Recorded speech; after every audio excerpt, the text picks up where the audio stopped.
From out of the heavens, a flash of metal swoops in and lets fly a weapon that rattles the earth.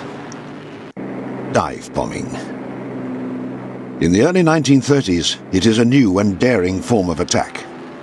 For one man, a pilot and hero of the Great War, the concept becomes an obsession, one that changes the face of battle in the Second World War.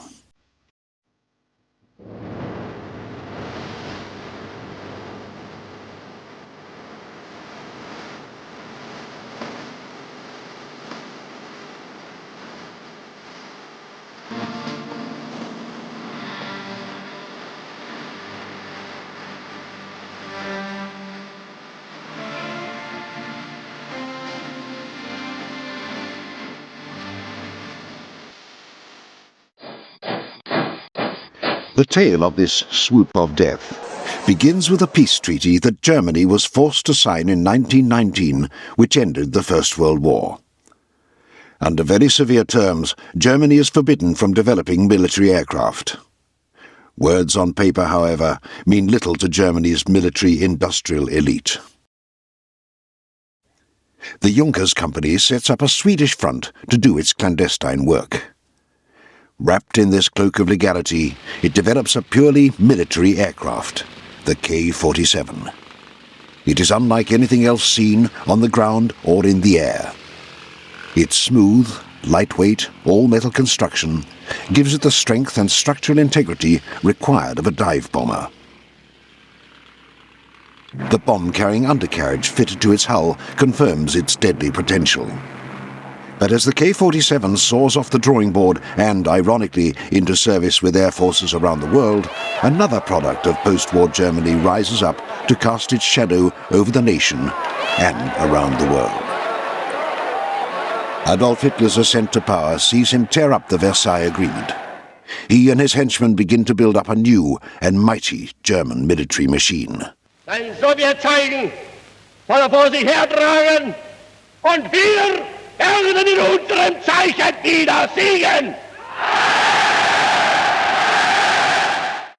Hitler's right-hand man, the First World War ace, Hermann Göring, is put in charge of building Germany's new air force, the Luftwaffe, in secret. During the First World War, Göring was a highly successful fighter pilot, leading the famous Richthofen Circus after the Red Baron's death. He joined the Nazi Party very early on and was a close confidant of Hitler's, becoming his effective number two. But as a result of treatment for a wound he suffered in the 1920s, he became a morphine addict, which led to great swings in mood. He was a man of high intelligence, but also of great vanity, fond of preening himself in new uniforms. But underneath, he was as ruthless and self-interested a Nazi as any of them.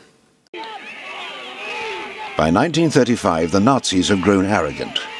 They drop all pretense and show their true colours, the colours of war. Junkers reacts quickly. The company's engineers are determined to please their new political masters. They take all they know from designing the K-47 and put it into a radically new and improved aircraft, the Ju-87. The prototype flies in the spring of 1935, powered by a British Rolls-Royce Kestrel engine. The two crew, pilot and rear gunner, sit beneath a greenhouse canopy that affords them superb all-round visibility. It becomes known by an abbreviation for the German word for dive bomber, Stuka. The aircraft features a cranked gull wing, so the undercarriage is short and strong. Yet there is still room enough to carry a large bomb, up to 500 kilograms.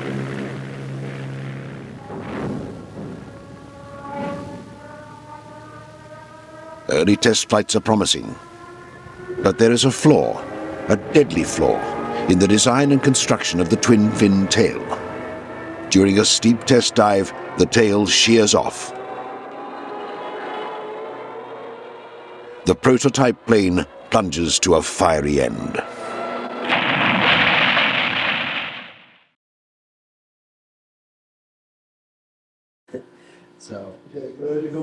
Under pressure to deliver a working aircraft, the Junkers team completely rethink the design of the tail. They substitute a large, heavily built single fin. The new rudder assembly meets the demands placed on it and is approved. But will it hold up in battle? Only time will tell. Meanwhile, the Nazis invite all those they hope will aid their cause back to the fatherland.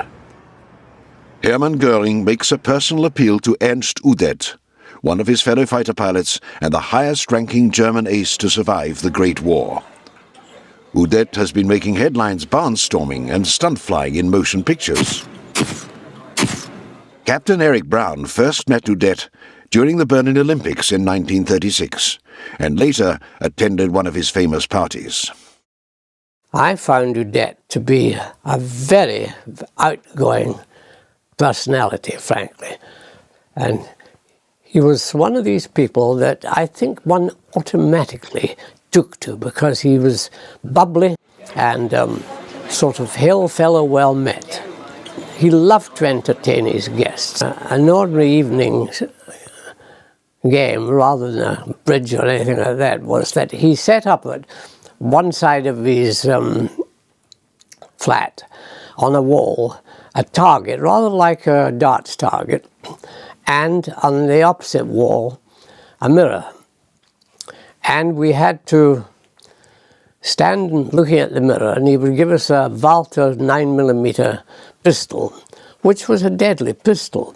And we had to look in the mirror and hold the gun over either shoulder and fire at the target.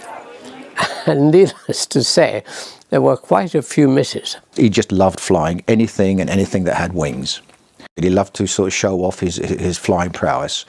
And one of his tricks was in his Udet Flamingo, which actually was painted all red, was to fly low over the airfield, and on the airfield there was a handkerchief, a white handkerchief or a white cloth, and he would pick this up with a prong that was sticking out on his lower wing. He wasn't technical at all. He was a flyer. Göring believes that the Luftwaffe ought to be run by pilots like Udet, and an opportunity to lure the ace back into uniform soon presents itself. In 1933, Udet was called over by some of his friends to witness the performance of two Curtiss Hawk helldivers. The Americans were experimenting at the time with the idea of precision dive bombing. Udet was fascinated by this, tried out the Curtiss itself, and managed to get it to dive almost vertically.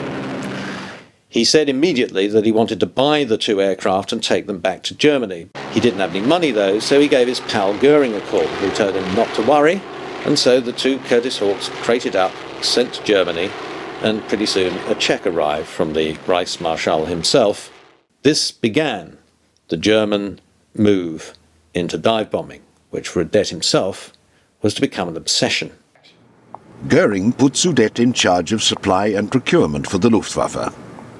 In this position, Udet is able to give his obsession for dive bombing free rein.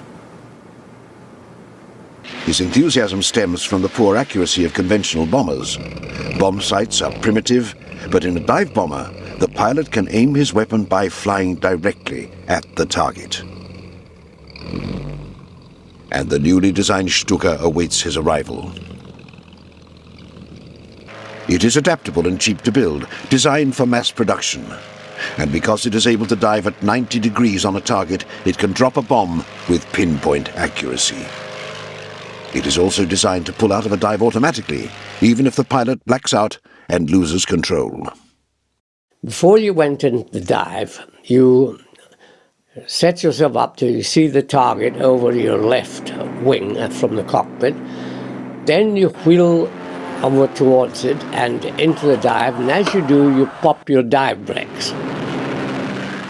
When you've done that and the bomb goes, the aircraft is then under the control of the auto recovery system, which pulls you out at about 6G and a height of about 1,500 feet. From the tests I did, I had complete confidence in the system. Udet is, in a word, smitten with his Stuka. Now, as deputy commander of the Luftwaffe, he champions the plane to Hitler. With the Führer's support, the Stuka is ordered into production, and with it, Udet's edict becomes gospel. All bombers are to be capable of dive bombing. The Junkers company has again been hard at work designing a new aircraft. This one, the Ju-88, had been sketched on the drawing board as a fast twin-engine long-range bomber. But changes must now be made. On Udet's say-so, this aircraft suddenly had to be able to dive bomb at an angle of 80 or 90 degrees. This caused, according to one estimate, about 25,000 separate changes in design at Junkers. It took the aircraft's weight up from about 6 tons to 13 tons and involved a deadly spiral. The heavier the aircraft, the stronger the airframe had to be in order for it to be able to survive a dive.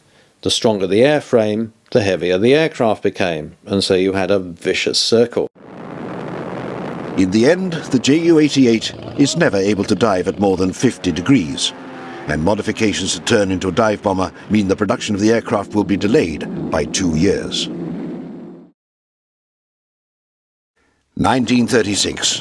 Spain becomes embroiled in civil war, and Germany does not sit on the sidelines during the conflict. With the Soviet Union offering aid to the Republicans, Germany joins with Italy in sending troops to aid the nationalist forces, giving the Nazis a chance to rehearse the tactics they will need to wage a war of their own in the years to come. It is the perfect opportunity to test the potential of dive bombing. The Ju-87's baptism of fire was in Spain, where the Luftwaffe's Condor Legion supported Franco's forces against the Republicans. The Stuka indeed proved to be extremely effective, hitting ground targets with great accuracy and also proving its worth against shipping. Ernst Udet is intoxicated by the Stuka's overwhelming success. To him, this has proved the power of dive bombing. But it is with the invasion of Poland on September the 1st, 1939, that the Stuka really comes into its own. It is here that Hitler launches his Blitzkrieg, his lightning war, an attack plan based on surprise and disruption. And it is here that the Stukas carry out the first bombing attacks of World War II.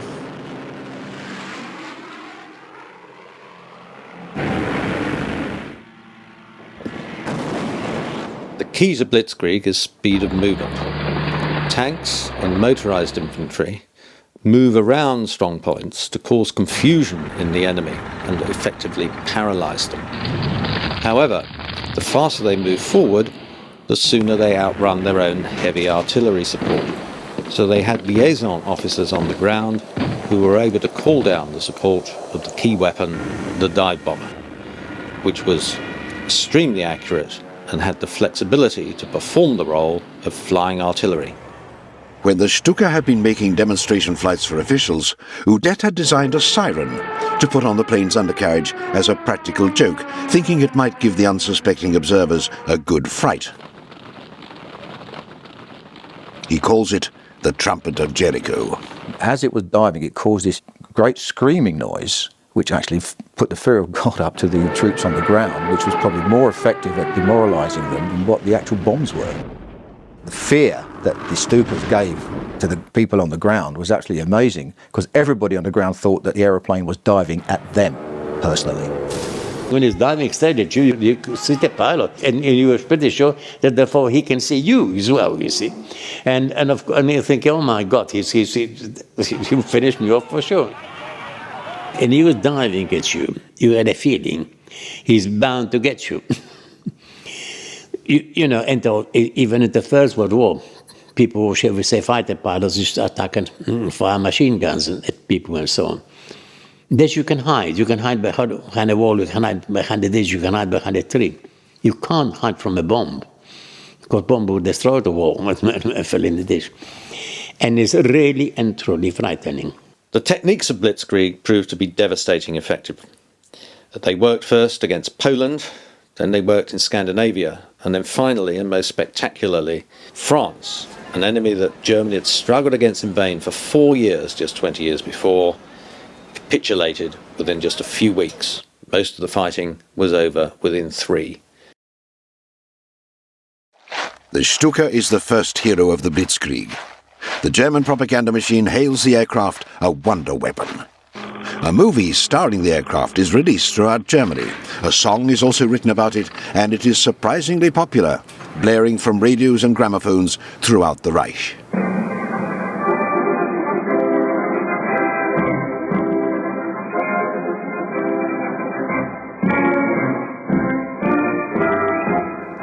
Udet is elated with the success of his Stuka.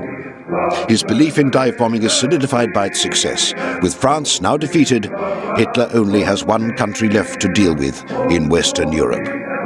Unfortunately, Winston Churchill had become Prime Minister on the 10th of May, the day Germany attacked France. And he, unlike others in the British cabinet, had no mind to make peace with Hitler. So the British didn't do what Hitler had predicted, in which case he decided to use force. Hitler approves Operation Sea Lion, the invasion of Great Britain.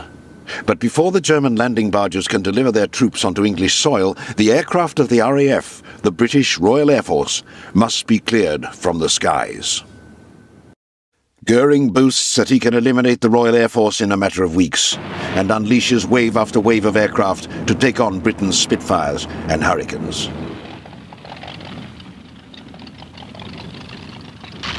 From their bases in France, the battle-hardened crews of the Luftwaffe rise to dogfight the RAF. These are the very best pilots and air crews in the world. But to their surprise, they encounter very stiff resistance. They pay a staggeringly high price in men and machines. In the Battle of Britain, the Achilles heel of the Stuka is exposed. The Stuka was a very effective dive bomber, but only in an environment of air superiority.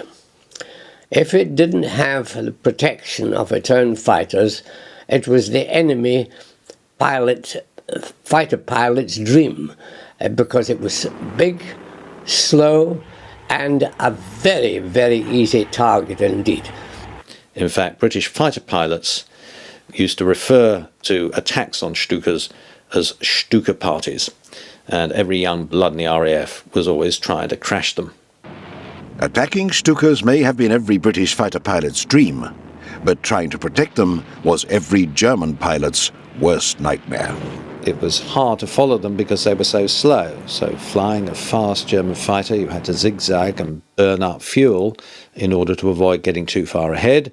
You couldn't follow them in a dive, and when they pulled out of the dive at low level, you'd have to follow them down where you'd be just as vulnerable as they were.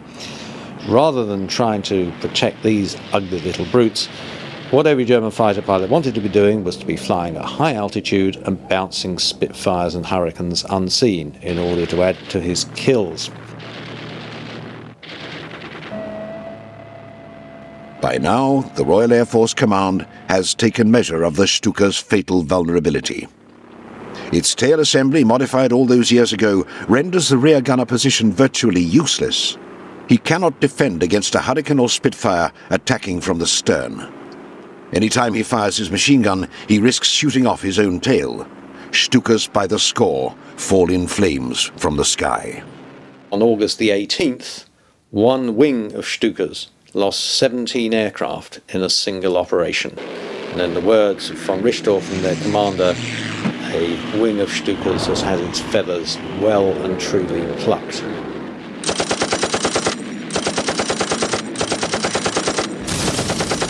Losses of that kind were not sustainable, and from that point on, the Stuka was withdrawn and played no further part in the Battle of Britain. But it is not just the Stukas that fail in the Battle of Britain. Blitzkrieg fails as a strategy against the determined defense put up by the Royal Air Force. There is also an abdication of responsibility at the very top of the Luftwaffe. Goering really took no active part in it, except to berate people when his ideas didn't succeed. He preferred collecting art treasures from across Europe and summoning commanders to his hunting lodge, where, to their astonishment, he would suggest playing with his very large train set upstairs for a couple of hours before having lunch, a brief discussion of tactics, and then off to the forest to hunt some stags. It really wasn't the best of ways to run an air force. Under increasing pressure to find a solution to the failures of the Luftwaffe, Udet turns to his designers for more ideas. One response from Junkers is a revamped dive bomber design, the Ju-187 Super Stuka.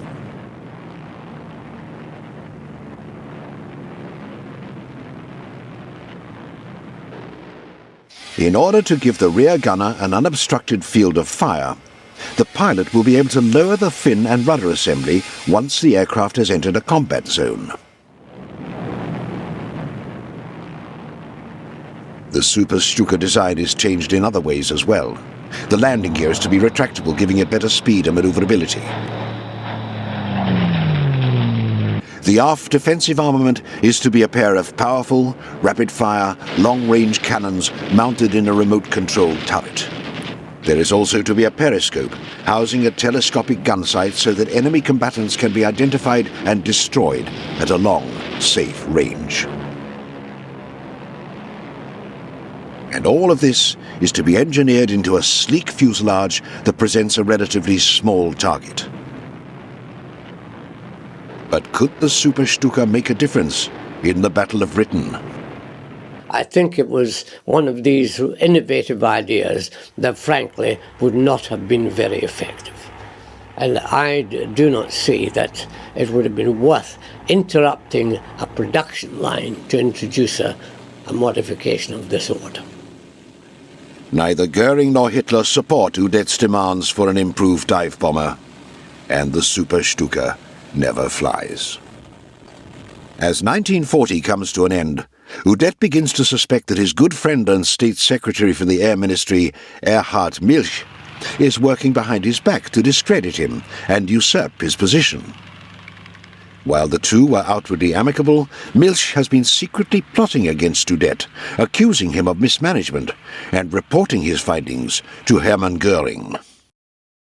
In the spring of 1941, in an attempt to sort things out, Goering gave Milch overall control of production without removing Udet from his position and still having Udet reporting to him.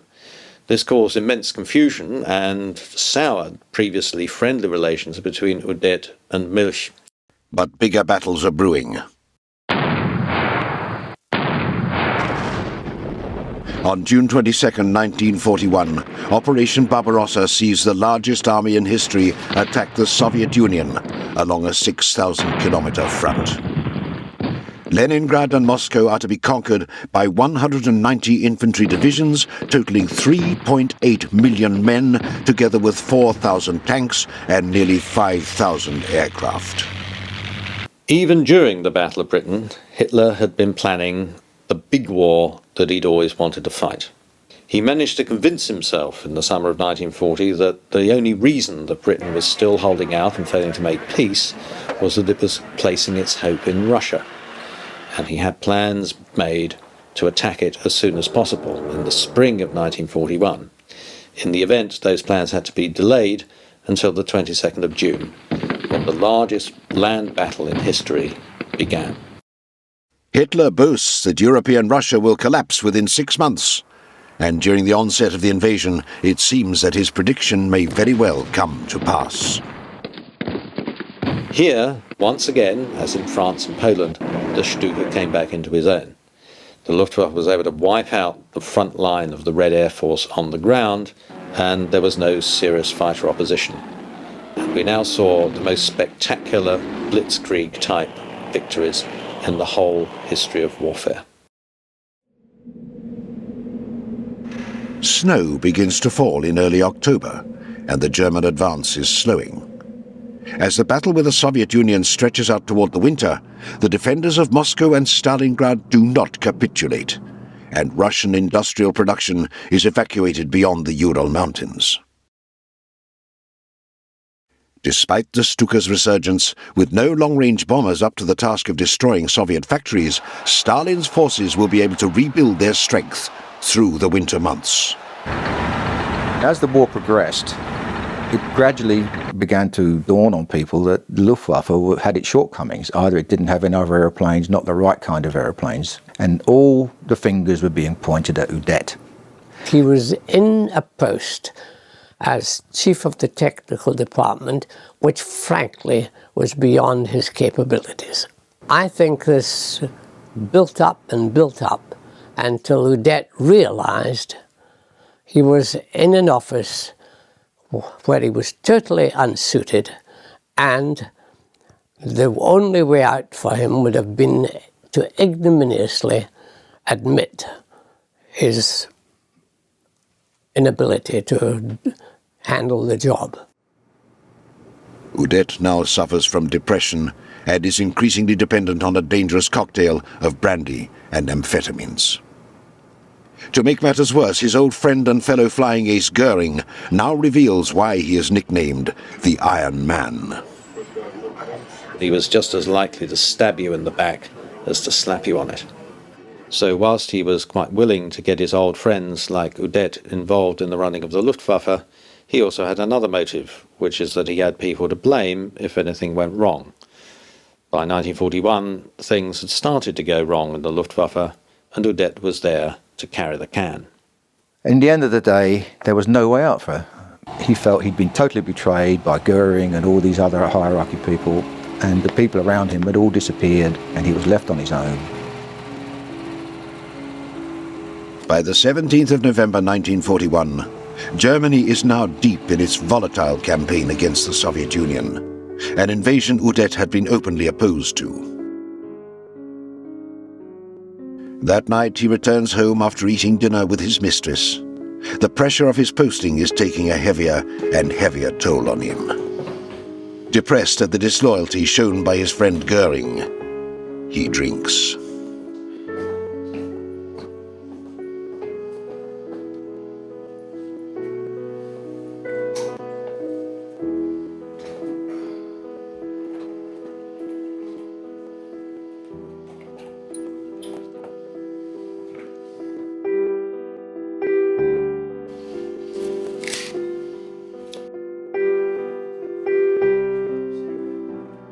Udet made a telephone call to his then mistress, telling her that he'd had enough and that the Iron Man had deserted him.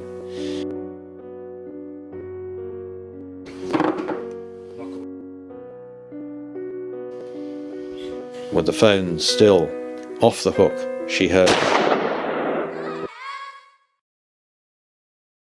I actually met his adjutant, and he told me the story that he was outside Udet's office, and he knew that various things had gone wrong and Udet was depressed and everything when he heard the shot.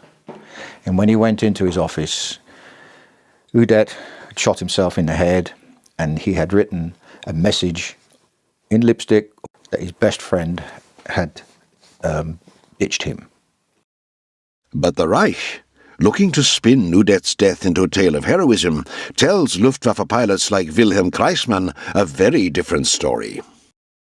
When he died, the official version, and we all believed that he died in an air crash accident. He got the hero's funeral with all the celebrities there, serious Wagner music. Of course, it was a bit of a shock to the hierarchy. They couldn't very well turn around and say to the German public that Udet had shot himself. That wouldn't have been very good for morale and propaganda purposes. So they just hushed the whole thing up, and they told the public that Udet had been killed testing a brand new aeroplane. Later on, we found out that he shot himself out of desperation and high pressure in his office. Dive bombing was a brilliant solution to a series of problems that had existed in the 1930s. But in the early 1940s, there were other, more efficient solutions to those problems. And so it was that whilst in the early part of the war, dive bombing brought destruction to many of Germany's enemies, in the end, the obsession with dive bombing helped to bring destruction to Germany itself. The consequences of Ernst Udet's dive bomber obsession will linger long after his death, slowing the Nazis' lightning war into nothing more than a rumble on the horizon.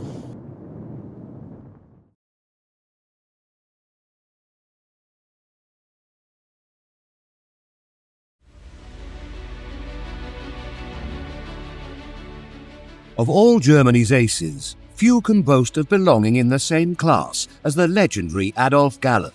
His more than 100 victories against Western opponents are a testament to his bravery and skill as a pilot. However, his place in aviation history was earned with more than just the victory bars on the tail of his Me-109.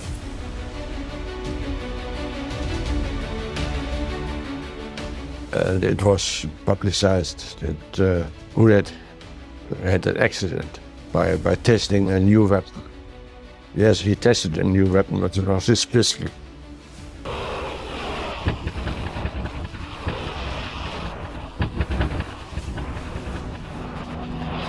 A general by the age of 29, he established himself as a leader through successful operations like the Channel Dash and through his willingness to take on the German leadership by championing the causes closest to him, his beloved fighter force and the German population, suffering the punishment of the Allied bombing raids.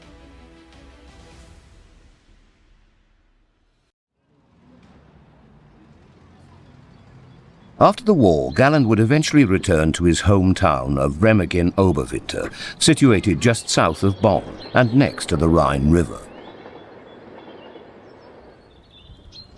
In the early 1990s, Galland invited a camera crew into his home to discuss his personal recollections of World War II in a videotaped interview. Of all his missions, perhaps the one which best illustrates his bravado as a fighter ace occurred during an impromptu Spitfire battle on his way to deliver, of all things, a lobster dinner. The picture you have with the two 109s, and I noticed they had an extra little addition to your plane, a basket of lobsters or something behind the armor plate. What is the story about that? The story behind this is, in this time, our fighter commander, higher fighter commander, was in Luftwaffe General Ernst World War I is. And he had birthday. And I decided to fly up with a number 2 in a 109, and I bought lobsters and oysters, which were very famous in Brest. Put them in a basket of something. A basket with some ice. I did not put champagne in it. Many times in newspapers you can read had lobster and champagne. Champagne would have exploded in altitude because we did not have pressurization. Delivering the birthday gift, Galland and his wingman Westphal took a detour over England so that the German ace might get in some shooting practice in his brand new Me-109. It was there that the duo encountered a formation of over 30 British aircraft on a training mission. We were very fortunate this time because the English did believe they were between their own, there were no enemies in the air, and there were some Spitfires on training flights. They were playing around, some were making acrobatics. And I could manage to shoot down 3 of these poor planes. Which they never believed they were in combat before they were shot down. Flying in a new 109 with a modified cockpit configuration, Galland inadvertently lowered his landing gear in the middle of battle. It was a new Mach, and the installation in the cockpit was a little bit different. And in the last combat, I hit with my knee the bottom for the undercarriage. And the undercarriage came out. And I did not realize this. So I had to escape because I was followed by some Spitfires which were not in agreement with me.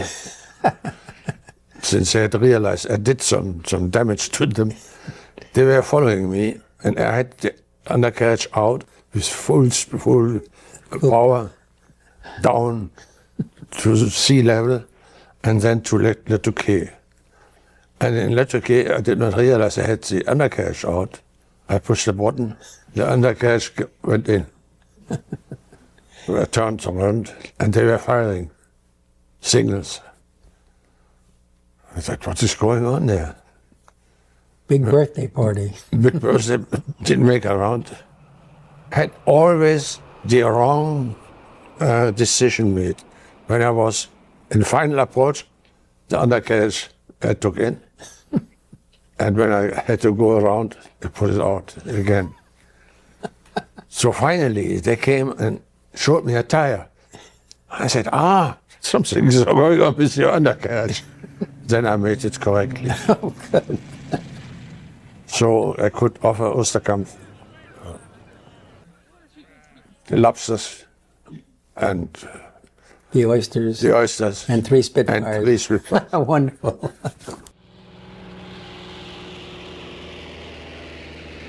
All in all, Gallant would tally up 100 kills, including 31 Hurricanes and 47 Spitfires on his more than 400 missions.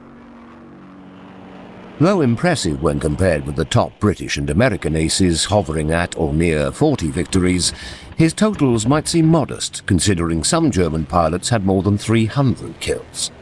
The great discrepancy in totals begs the question, how were the Luftwaffe pilots racking up so many more victories? There's a very good reason for this, because we had a complete different system to use our pilots. Germany was a poor people. Military-wise, we were very, very poor. We didn't have the aircraft, we did not have the pilot schools, we did not have the teachers, we did not have the fuel later on. So we were always very short in replacements. Mechanical replacement and personal replacement. And we had to use our pilots from the first day up to the last, or up to the day they could still even fly. The Americans, and I think in some way also the English, they had a system where they got points. Yes, that's right. A certain number of missions or a certain number of hours, Yeah. then you went back to some other non-combat job for a while and then possibly came back to combat later. Yeah. In Germany, we have many pilots which have more than 1,000 military missions, war missions. More than 1,000. It's unbelievable. I personally have 400 or something like this. It's not very much. And when you were fighting this time, you were, of course, an expert in fights. Also, but I remember that everywhere, in all fronts, even over Germany, we had such an amount of enemy aircraft in the air all the time. It was unbelievable. Gallant's many victories would bring him countless awards and honours. He became a favourite of Hitler's and a poster boy for the Luftwaffe. On one occasion, Hitler went so far as to censor a portrait of Gallant to keep the ace's image untarnished. Adolfo, this excellent portrait you have here, could you tell us something about it? Yes, of course. The story behind is as following. In my wing, 26, Slaggater, was based in Düsseldorf, the wing. And Düsseldorf is known as town with portrait artists. The best we had in Germany were housed in Düsseldorf. So in the beginning of the war, the year 1940, during the Battle of Britain, the town of Düsseldorf has ordered this portrait by an artist with the name Pöten, Leo Pöten. Very nice, sympathetic, and capable man. And he made this portrait. I told him I will not stand there for hours. So I had my best man, who had the same figure, put in my uniform on, and he was sitting there instead of me. I have only sat for 2 hours or so. And then there was an art exposition in Munich, in the German Museum, And when Hitler saw this portrait, he said, very nice, but no way to show it like it is. This man should be an example for our youngsters, and he is smoking a cigar. Impossible. So that was his critique on it. And the town Düsseldorf has ordered immediately a new portrait of mine. Did they ever consider just painting out the cigar instead of No, doing another they immediately have ordered a new portrait full from portrait. the same artist. After the war, I was informed by somebody who came from the town of Düsseldorf that the two portraits in stock, and I could get them, but I should pay a little amount, not as much as they have paid for it. So for 100 marks, I got each of the two portraits, and they are now in my house. Wonderful, wonderful. Some of Gallen's greatest victories came in the Battle of Britain, where he shot down 33 aircraft and took the lead amongst all aces. The Battle of Britain was in a way a changing of the guard for the Luftwaffe. It saw Goering promote two of his aces, Galland and Werner Mulders, to the position of wing commander, in the hopes of instilling the fighter force with a modern perspective on air-to-air combat. In the beginning of the Battle of Britain, Goering has changes. He understood that the elder generation, which were at this time, we were 25, 26 years old, and they were 15 years older, and they were the commanders. Goering understood that this was wrong.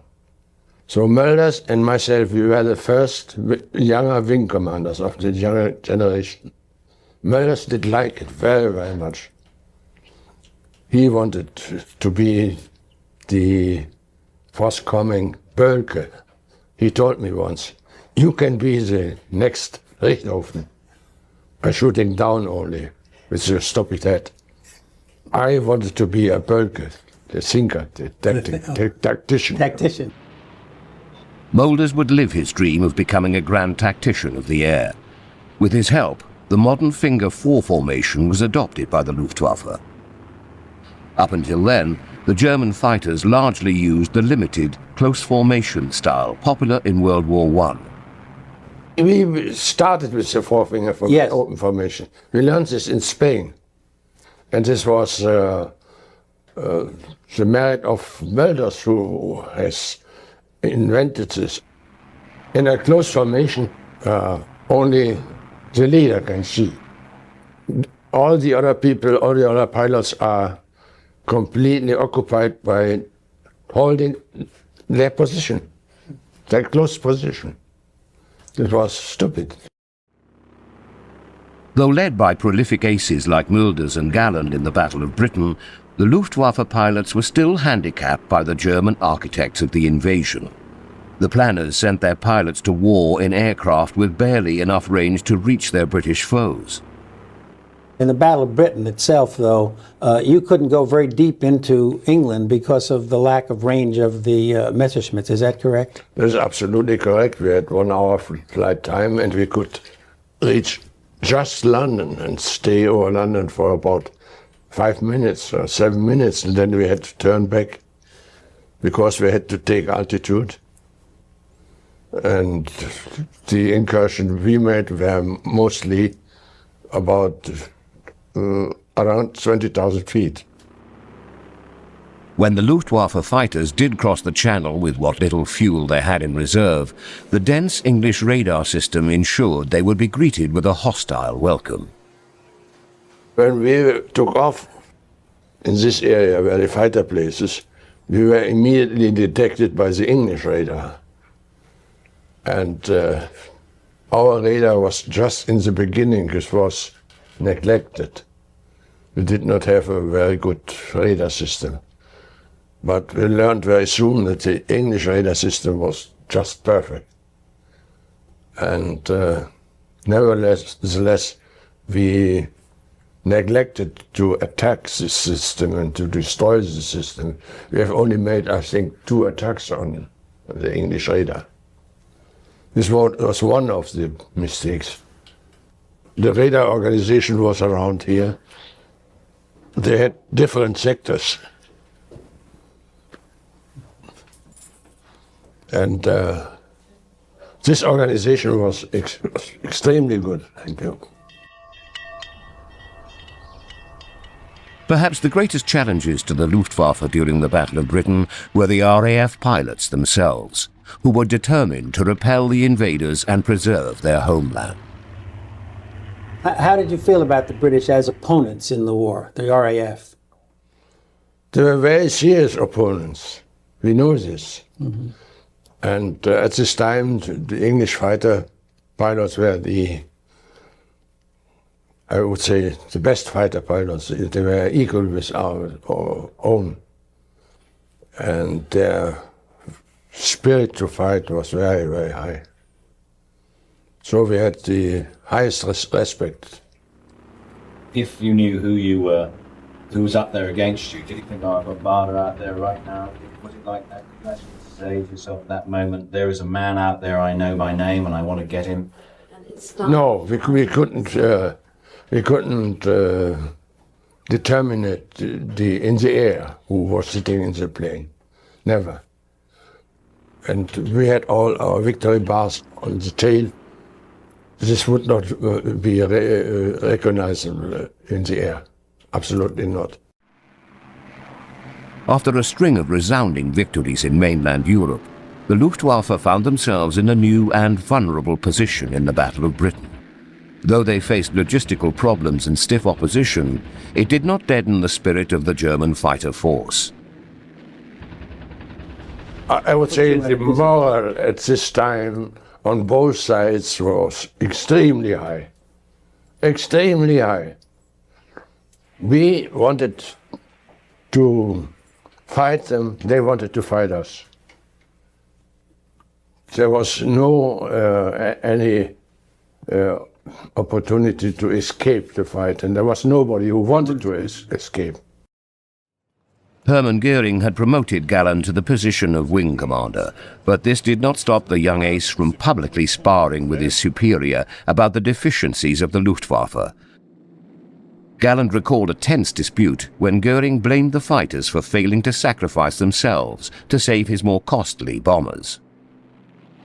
Our bombers and Goering himself, they have ordered us to stay with the bombers at the same altitude, at the same speed, and as close as possible. I said they wanted to have a little German fighter hanging on their wing.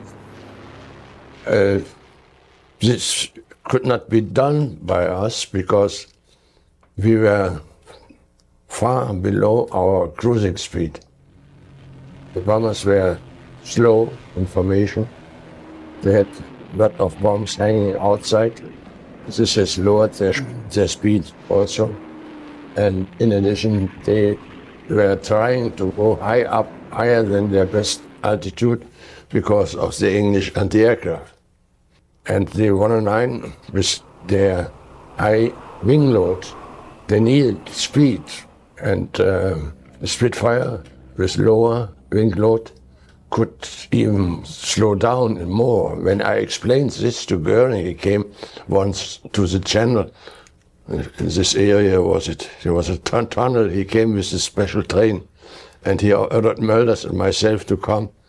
And he came out of his train, and in front of the train he blamed us for half an hour for not performing the escort.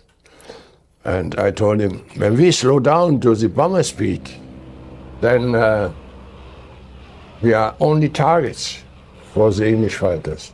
We cannot maneuver.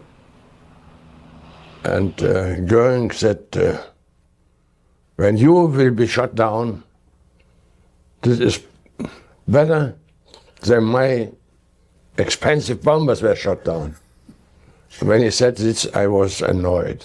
Terrible. I'm not surprised.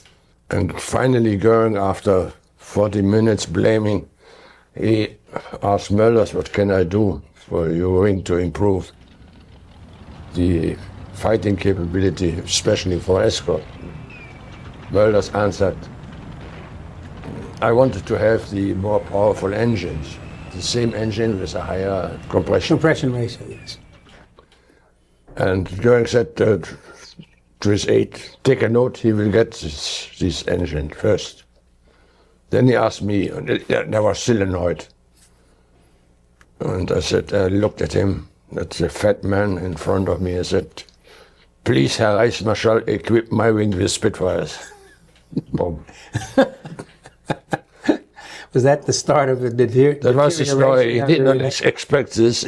He couldn't say a word. He was standing there for a minute, and then he turned around and stamped back to his train. So I was expecting punishment, but I didn't get it. Didn't get the Spitfire? I didn't get the Spitfires. No Spitfires either. Soon the Luftwaffe turned their attention from Britain to the Eastern Front as Hitler initiated Operation Barbarossa. In history's most massive military operation, 4.5 million German and Axis troops, over 4,000 tanks and 4,000 aircraft invaded the Soviet Union along a 2,900-kilometer border. Early on, the Luftwaffe fighters ballooned their totals as they feasted on the less experienced Russian fighters. The revolution in victories came up, I call it the revolution. It was when the Russians front were opened. There was such a terrible amount of aircraft they were bringing into the air. Unexperienced pilots also, very, very unexperienced. And inflation, well, it was an inflation on the numbers. Inflation on victories when we started the Russian war. And from then on, the numbers were going up. Many people reached 100 and more victories. But this didn't change the situation. I think only you and Marseille had more than 100 in the Western Front only, didn't you? Oh, there are only, there's a few more. Few more? A few more. I know those two are the, you two are the men. But the big numbers were, of course, all in the Russian front. All in the Russian front. The Russians have improved later on, technically and tactically, and in experience also. They gained. They made up the difference. But it was still easier to shoot down an Russian plane instead of an American or English plane. As Luftwaffe aces racked up greater and greater total victories, it became necessary to adjust the point system for coveted awards, like the Knight's Cross. In the beginning, 20 victories in the West were compared with the Iron Cross. Later on, 50. My brother did have 57 when he was awarded with the Knight's Cross.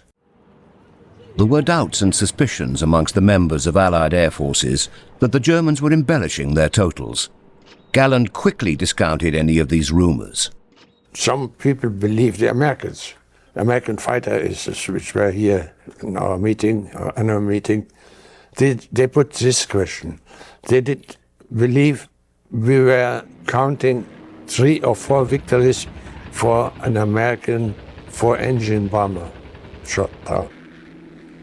That is absolutely wrong. A victory is a victory, but for the awards, the value of a victory was different. A Russian fighter plane, single-engine fighter plane, was one victory for the decoration, but to be compared with the American 4-engine bomber shot down out of a bomber formation, this was a value of 3 or 4 later. That must be how that rumor got started. It was not victories they were counting; they were just counting points toward awards. And that makes good sense because it's much more daring to difficult to go in a much more dangerous. Much more dangerous to go in a formation like that. Though Barbarossa was initially a success and the Soviet Air Force was quickly devoured by the Germans, one of the Luftwaffe leaders, Ernst Udet, fell under the pressures of his daunting assignment. And it was publicized that Udet had an accident by testing a new weapon. Yes, he tested a new weapon, but it was his pistol.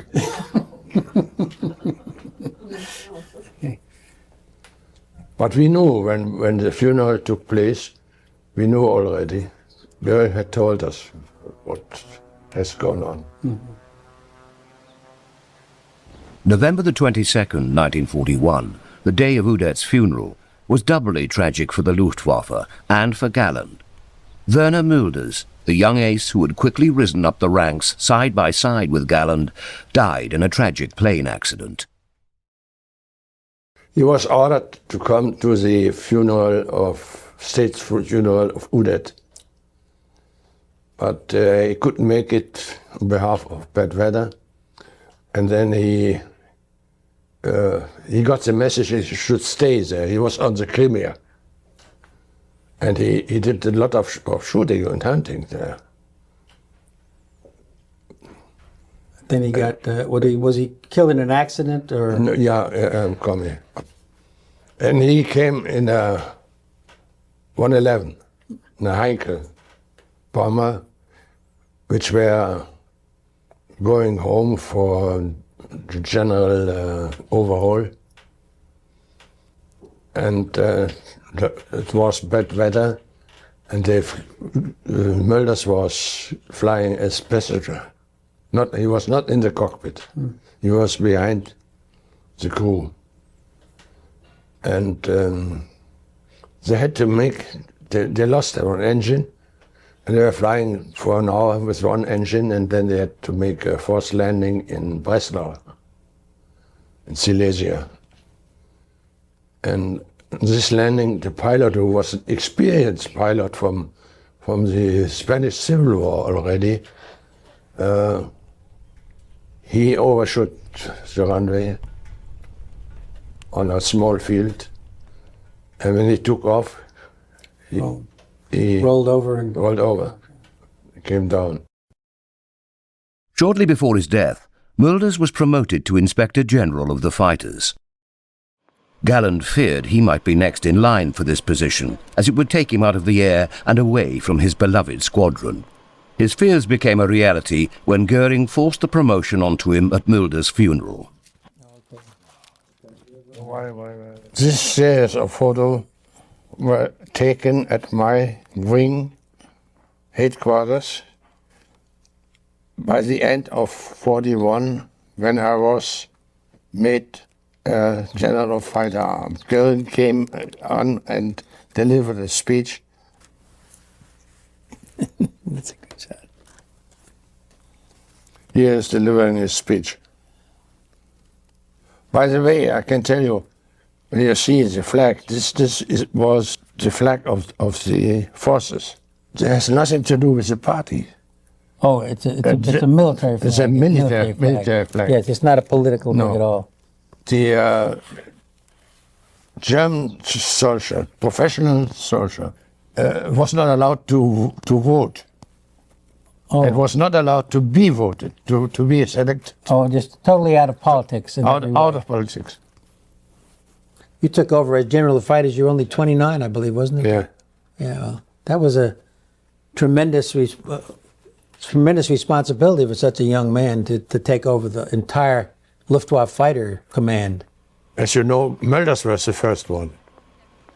And at the funeral of Mulders, on his open grave, Goering did promote me to fighter general.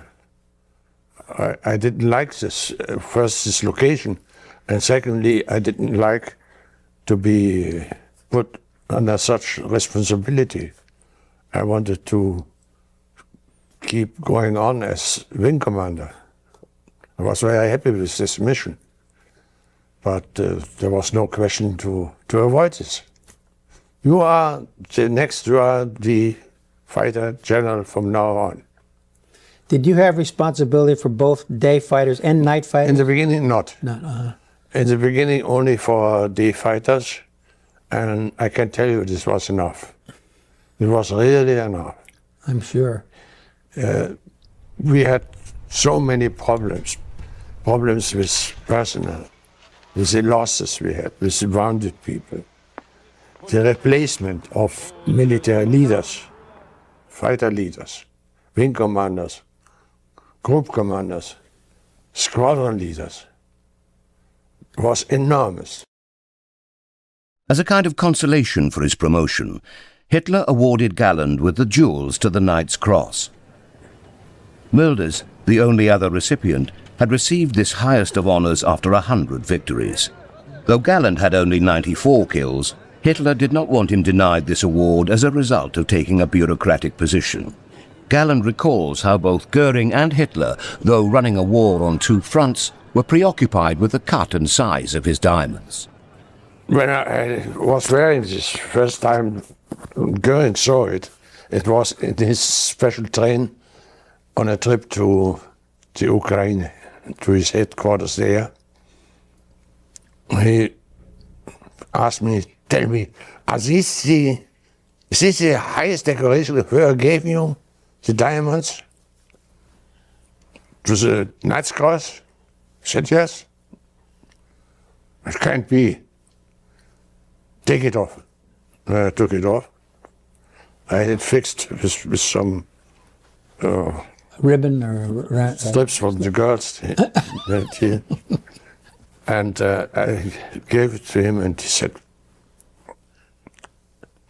this is impossible. You know what these are. These are not diamonds. These are only splinters, poor splinters. And this cannot be awarded as highest German decoration. It's impossible. I must talk to Hitler about it. And give it to me. I will let you make for my jeweler in Berlin a new set. I have some stock of diamonds there, good diamonds, and you can see what the difference is. Some weeks later, I was ordered to see Goering in his house near Berlin, and he said, "Now I can give you the diamonds like I call diamonds." And he showed me this in one hand, his edition, in the other hand, Hitler's first edition. I said, "Can you see the difference?" I said, "Yes, I can see it." He put it against the light like so. Then he must have talked to Hitler, because some weeks later I was ordered to see Hitler in his headquarters. And Hitler said, "Finally, my dear Galland, I am in a position to award you now with the highest German decoration. What you are wearing up to now is only an interim solution. Can you take it off?" And I had, not knowing what was going on, I had the Goering set on. He took the Goering set in one hand, his new set in the other hand, put it to the light and said, "Can you see the difference? These are splinters," the Goering one. And they were far bigger. But he didn't realize this. Goering said, "This is typical for Hitler, because he knows any caliber of any battleship to the German fleet and the English fleet. He knows every caliber and every trajectory, but about diamonds, he has no understanding at all." Now General of the Fighters, Galland was in an almost purely advisory bureaucratic position. He was, however, on rare occasions, asked to take command of specific operations. In February of 1942, Hitler charged him with overseeing the escort responsibilities of one of the boldest naval maneuvers of World War II.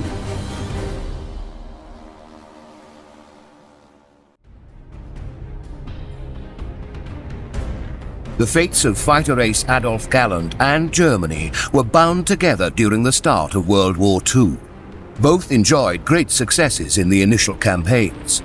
Germany quickly stormed across Western Europe, consuming nation after nation, and Galland became a living legend of the air and a hero for Germany as he added victories to his resume.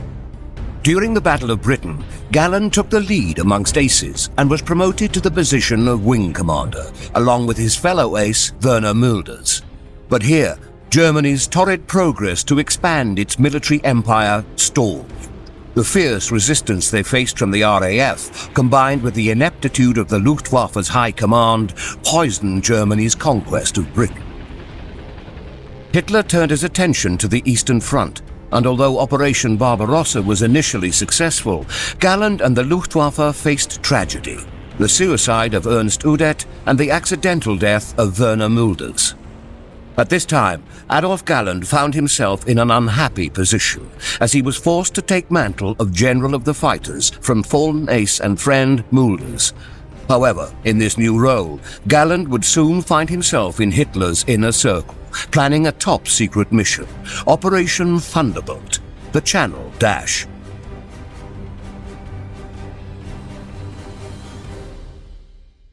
Hitler had led this meeting by himself, and he said he wanted to have the capital ships in Norway because he was of the opinion that the English would recapture Norway.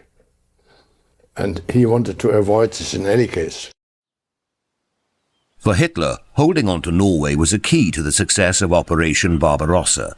If the Allies established a foothold there, then Germany would have yet another front with which to contend. At the time, the region was largely undefended, as troops and aircraft were mired in battle with the Soviets. Sailing his navy, stationed at Brest, to Norway was a stopgap measure to prevent an Allied invasion. Hitler, he said he knew that this operation would be extremely dangerous, but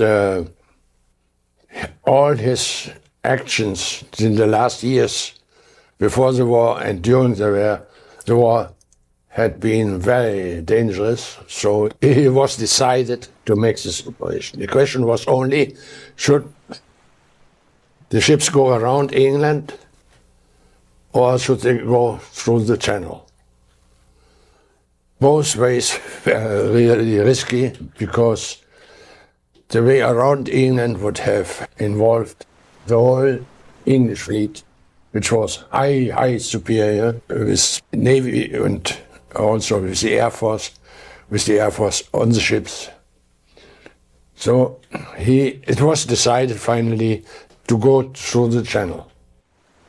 Sailing the German warships through the English Channel might have avoided a direct confrontation with the British home fleet, but it was still a treacherous path. The Germans would still have to contend with British coastal gun batteries, as well as attacks by the ever-alert RAF. The entire operation was a calculated gamble for Hitler. Hitler had finished. He took me aside and talked to me and said, "Do you believe this operation can be successfully performed?" And I answered my Führer, "This will depend completely from the surprise. The preparation must be taken 100% secret, then it can happen. A lot will depend from the weather, but most will depend from the surprise." And Hitler said, "Okay, this is good. We will go ahead." Hitler entrusted Galland with command of the fighters for this bold naval operation. His fighter force would play a pivotal role escorting and shielding the German ships from RAF strikes. As well, the German ace was asked to select a name for the secret mission, a decision which irked the proud Kriegsmarine commanders. One thing which was something ridiculous on the whole story, there should be invented a name for this operation, a camouflage name. And I was asked, and I said Donnerkeil, because Donnerkeil in German means something like, what is it? Thunderbolt? No, not at all. But as a wondering, if you know something but you didn't believe, you said Donnerkeil. Donnerkeil, what an operation. No? Amazing. Yeah. Amazing. Amazing. Yeah. Amazing. It means thunderbolt. And the Navy decided not to have the same nickname because they didn't like it. It was invented by a fighter pilot, a young fighter pilot, and they will never take what the young fighter pilot suggests. So they said Cerberus. And it did turn out that the difference in the two camouflage names did work very well. The English side, the English Secret Service, did believe these were two different operations. And this was in favor of us. Oh, yeah, help with the surprise, yes. Was helpful. Engaged in a war on the Eastern Front, only about 250 German fighters were available to form a shield to protect the German fleet during its Channel dash. To maintain continuous protection, fighter units of 16 would be sent over the fleet for 35-minute shifts. Training for the mission went on with the utmost secrecy. The German fighter commanders didn't know what was going on. They didn't know about the escape of the ships. They were informed we would make a limited offensive operation. So they knew it only on the same morning when the ships during the night had been gone out. On February the 11th, 1942, Operation Thunderbolt commenced under the cloak of darkness. All through the night and into the morning, the German fleet and their fighter escort slipped along the channel unnoticed. The German fighters had to fly as long as possible in low level in order not to be detected by the English radar. And our commander of the communications, who had below his command the radar organization, he used at the first time a system which did camouflage the fleet and which did give the English impression that a big incursion was coming on. And this system has worked very, very well. English radar was completely confused. It wasn't until 1100 hours the following day that the British forces spotted the German warships. More than 2 hours later, the first RAF planes, Fairey Swordfish torpedo bombers, arrived on the scene. These sluggish British biplanes were soon devoured by the German fighter force. The first which did attack us were this hopefully inferior biplanes. Small biplane, yes. Biplanes. They were very, very brave. They were shot down 100%. The fighters did an extremely fine job at the day. Wave after wave of British fighters and bombers attacked the German fleet and its shield of fighters. But on this day, Germany would have her way. Operation Thunderbolt was almost a complete success. The fleet arrived with minimal casualties and damage. Did you meet with Hitler afterwards to discuss the success of it? No. But I was made general very soon. That's better than talking to him, isn't it? Without mentioning, without bringing this together with this operation. Because this operation was only to a certain extent a success for the Germans. The passage was a success, but the fact we had to escape from Brest was negative. And so he didn't want to publicize the fact that they had to abandon the base. I see. I think we shot down about 60, 65 English planes the day. We had 18 losses. But in total, for me, it was a wonderful operation. Though a successful military operation, the tides of war would soon turn against Germany. The Channel Dash was meant to safeguard Operation Barbarossa, but the Soviet Union's harsh winter and fierce soldiers proved to be even greater foes than Hitler anticipated. In the winter of 1942, while Germany was embroiled in the Battle of Stalingrad, Galland met with General Jeschonnek, the Luftwaffe's Chief of Staff, to discuss Germany's grim fate. General Jeschonnek, this was a man who, even he was a follower of Hitler, but you could talk against Hitler with him. That was possible. The only of the few people who could do this. We could do this. And when in 1942 the Germans had in mind to make the decisive offensive against Moscow and other towns, Stalingrad and the Crimea. But the weather has not allowed to make a bigger offensive, has delayed these preparations terribly, and the Russians did start their offensive. And in this occasion, all fighters, fighter schools, fighter reserves, what we had, they were closed and everything was directed against Russia. Against the East, yeah. Mm-hmm. Was used. And I talked to Jeschonnek in this occasion, and I said, this is the end. What can we do next year? And he said, don't take care of this. When we lose this offensive in the spring, the war is lost. So we talked about losing the war, and one thing was terrible.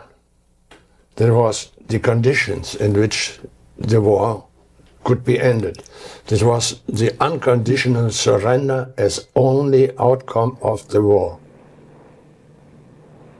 To compound Germany's problems, Allied bombers soon devastated cities like Hamburg in massive night bombing raids.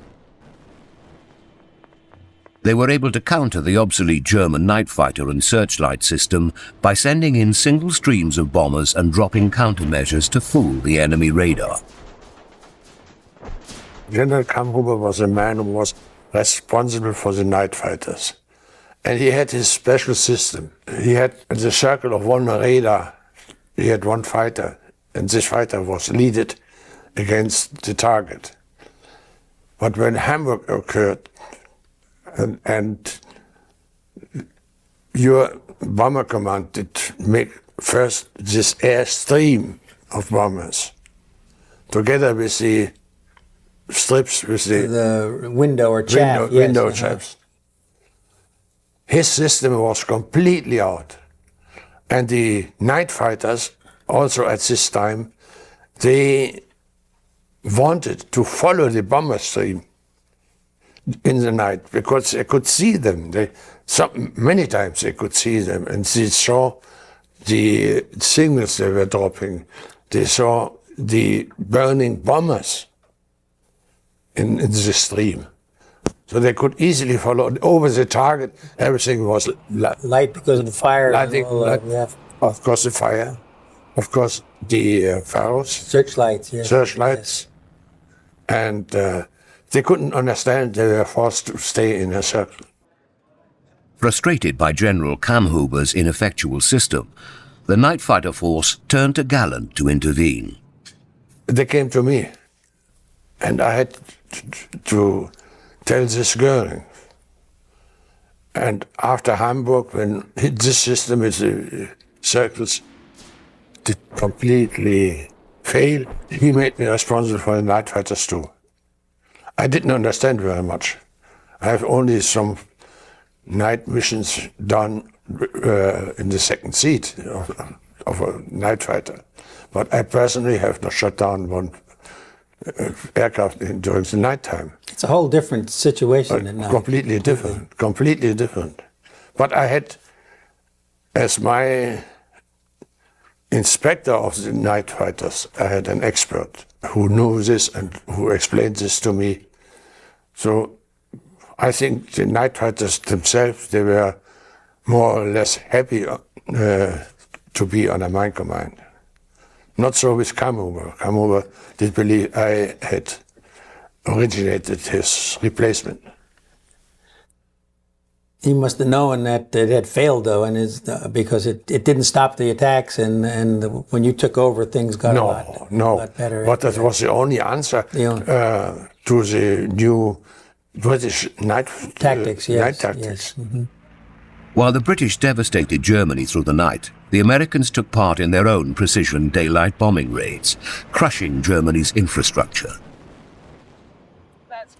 Hermann Göring, looking for a scapegoat for his own chaotic management of the Luftwaffe, criticized Galland and his fighter force for failing to repel the American bombers.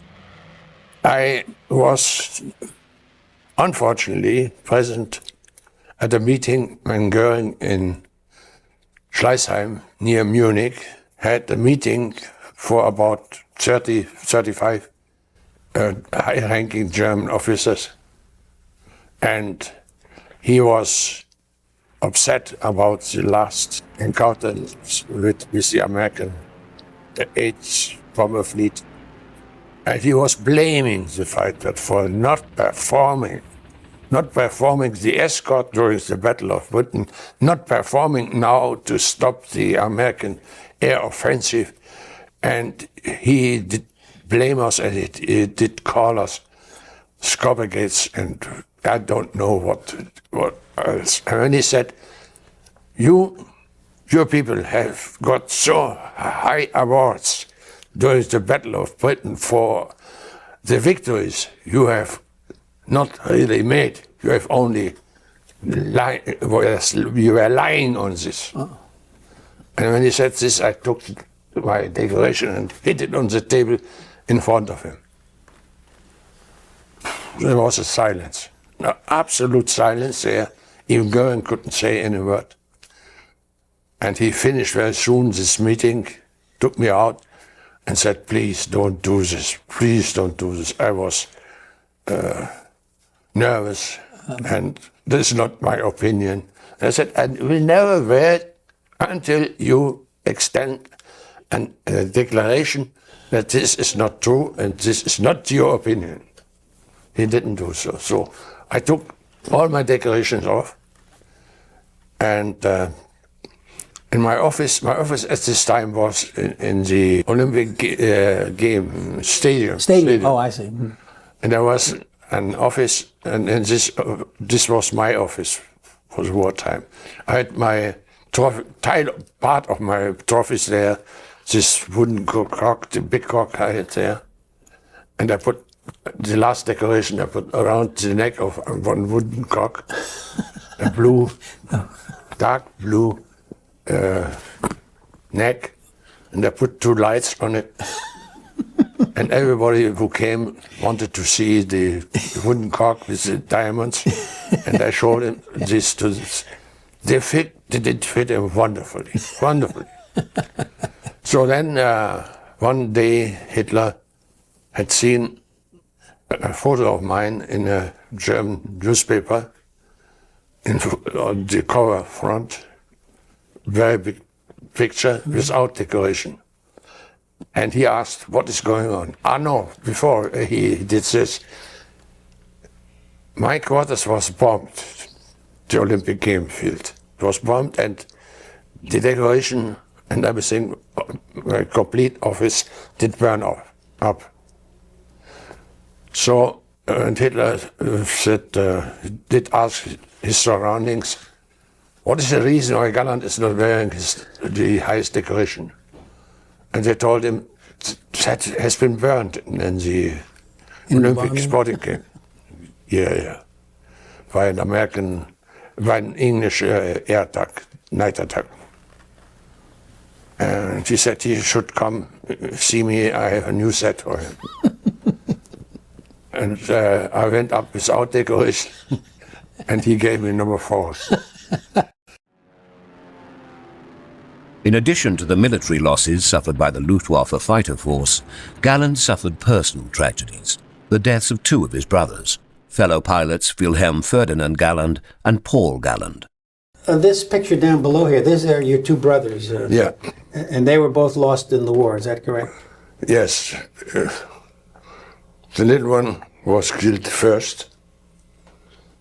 There was a little attack on Canterbury, and he was escorting fighter bombers, 109 fighter bombers.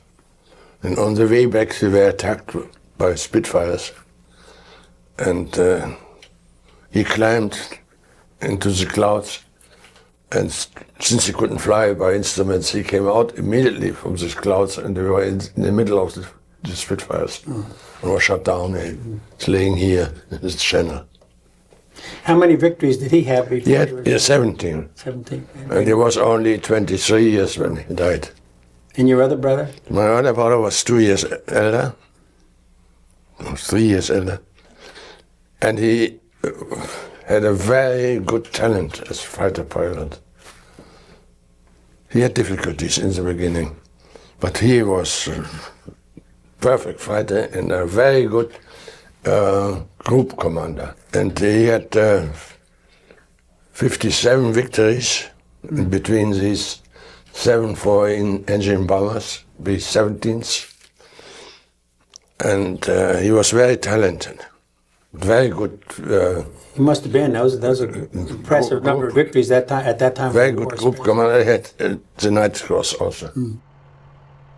With each passing day, the outlook became more hopeless for Germany as they battled the Soviets and faced the punishment of the American and British bombing campaign.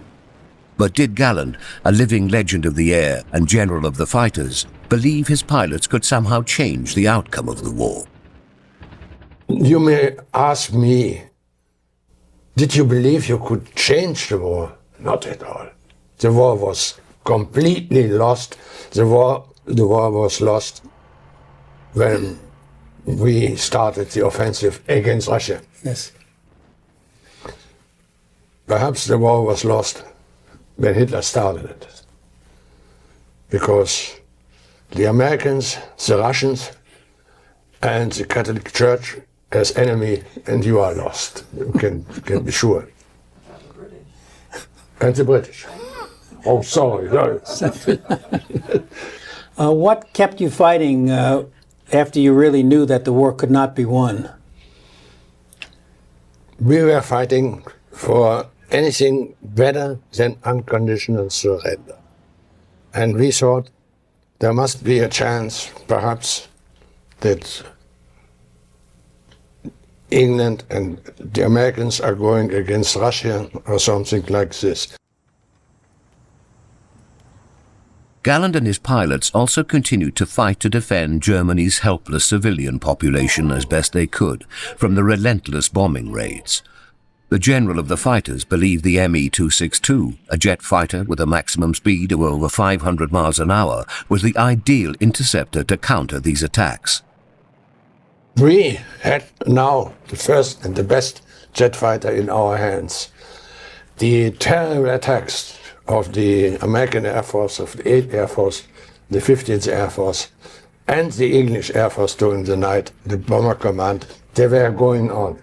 The German population, the losses were so high that we couldn't say we don't fight anymore, even if we knew the war is lost. And the chances that we can change anything, they are about zero.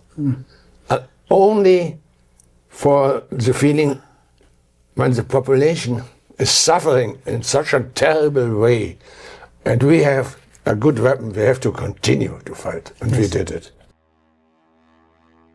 To protect the population, Galland advocated building up a huge reserve of fighters and striking the Allied bombers in an operation known as the Große Schlag, or the Big Blow. By downing as many bombers as possible in a massive strike, he hoped to stall the American attacks, at least temporarily. But Hitler, focused on offense, squandered Galland's reserves. It was the same preoccupation with offense which led Hitler to order the Me-262 to be modified into a fast bomber. I have fought for the 262 since I had flown it first in 1943. Hitler had a little bit later, already ordered this plane should be used as a fast bomber, as a blitz bomber only. And he said, I will fight the forthcoming invasion with this plane. Nobody of you has seen this possibility. We knew that this plane would be a terrible bad fast bomber. It would have been an excellent fighter, especially against the American day bombing offensive with the four-engine bombers. Hitler's decision to convert the 262 into a Blitz bomber ultimately slowed the development and production of one of Germany's most advanced and deadly weapons. However, this was not the only time Hitler meddled directly with the 262's design. He has ordered a 5.5 centimeter cannon, tank cannon, to be installed in the Messerschmitt 1 262. It was sticking out about Looked like a 3 feet sticking out from the front. looked like a swordfish. Yes. Yeah. And when you could only shoot bum, bum, bum. And every time when you made a shot, the plane was shaking like this. Galland, focused on defending the civilian population, continued to push for the Me-262 to be used as an interceptor. His single-minded advocacy of this cause and his open opposition to the orders of the Luftwaffe's High Command landed him in hot water with Goering. He finally was so annoyed that Goering extended the order. The plane should never be mentioned as a fighter, as an interceptor. Never.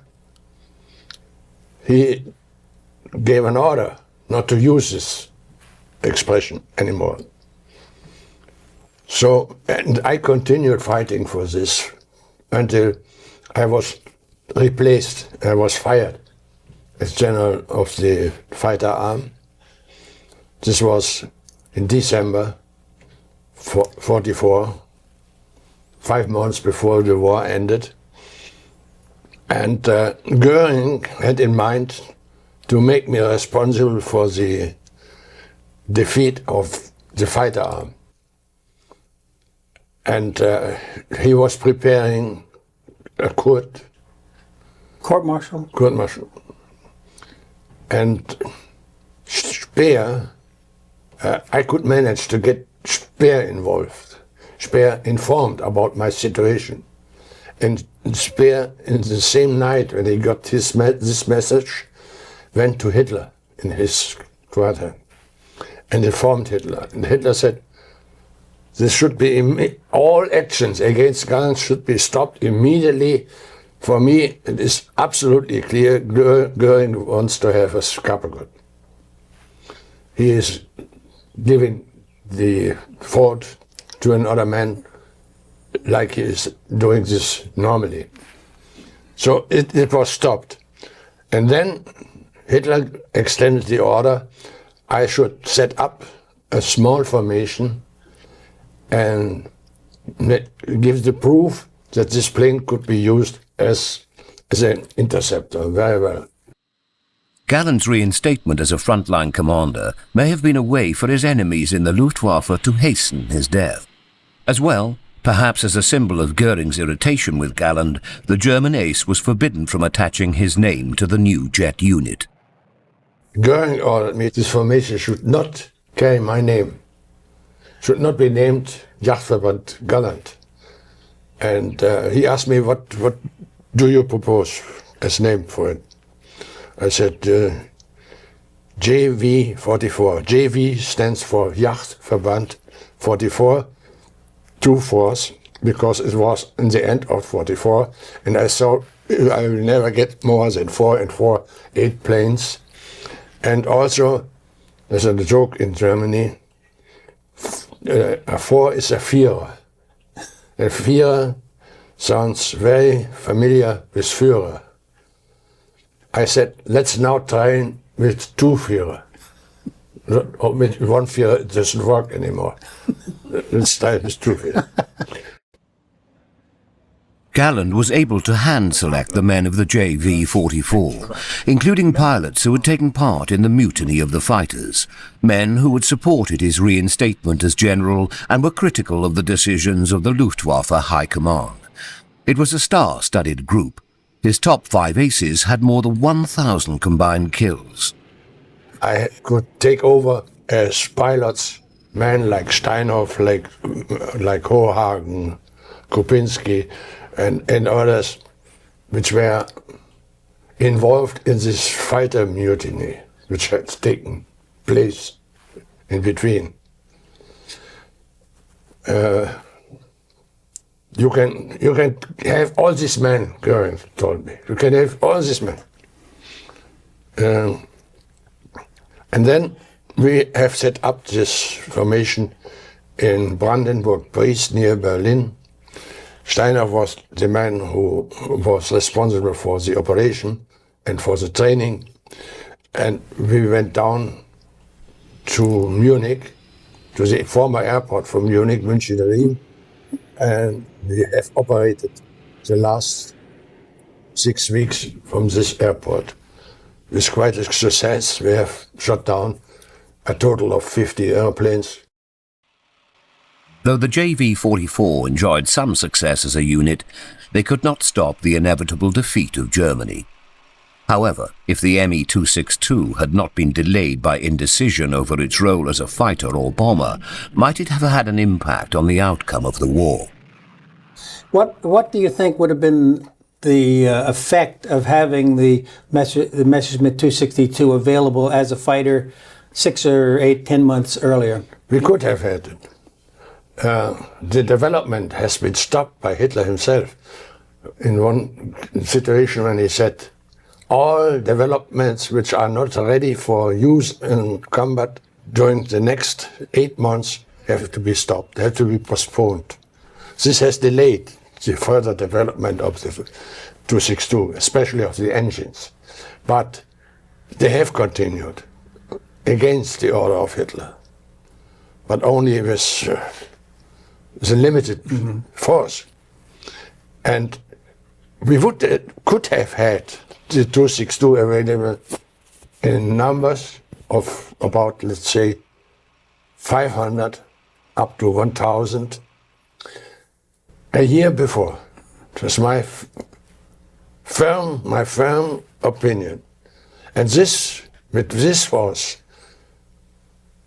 being used only as interceptors, we would have stopped the American day offensive. That's for true. Yes, I've heard that from the American side too, that devastating attacks, and they couldn't stop them. I'm completely convinced we could not be stopped. And the losses would have been so heavy on the other side, on the American side, that they had to break, they had to finish this. Perhaps they had to go in bad weather or in the night, to the night. But since we didn't have it, it didn't occur. And the result, if we would have stopped the day offensive, would have been negative. This would not have mean we would have won the war. It was too late. It would have extended it, probably, wouldn't it? This would have extended the war. The Americans were already in Europe, the invasion had taken place. This would have extended the war and would have delayed the advantage of the Western Allies. And the Russians would have come in from the east more and more and would have occupied more European territories, which would have been even worse. Much worse in the long run. With Hitler weighing in on so many key decisions regarding the 262 and the Luftwaffe, one has to wonder how much he was personally responsible for the downfall of the German Air Force. Adolfo, how much of a handicap or problem to the Luftwaffe was Hitler's lack of understanding of air power and the use of air power? This was of the highest importance because he did not understand what was going on. Hitler's thinking was only aggressive. He could only follow the bomber. tactics. He didn't know what it means, air superiority. He never understood this. What he was saying, his own words was, attacks can only be counterattacked by attacks. Bombs against bombs.